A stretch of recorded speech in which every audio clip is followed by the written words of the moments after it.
Welcome back. What I have for you in this video is my fire lighting kit. Well, no, strictly true.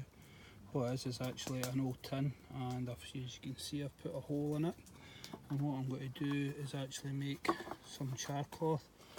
So I've cut up some squares of t-shirt and I've just stacked them in there, left a wee bit of space round about so the air and the gases can circulate. And you can see the hole, I just put the hole in there with my knife with the Nora Garberg, and I'm going to put it in the fire and let's see how we go on producing some char cloth. And this is just an old tobacco tin I've had. I used to keep my fire lighting kit in, so I'll seal it down, take it around here. You can see while still sleeping in front of the fire. Here we go, I've removed some of the embers and I'm just going to put it in the side here on the left.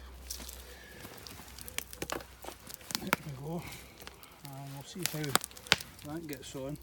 But there you go for the bed of embers that the upside down fire produced.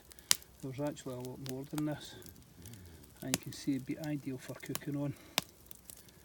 And well pleased with the result. Very surprised at how fast it actually burnt through that wood.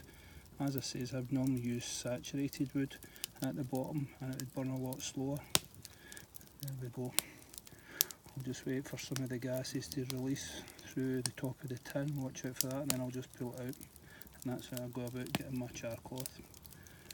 Okay, thanks everybody for coming on the channel, and I'll catch you all in the next video. Cheers.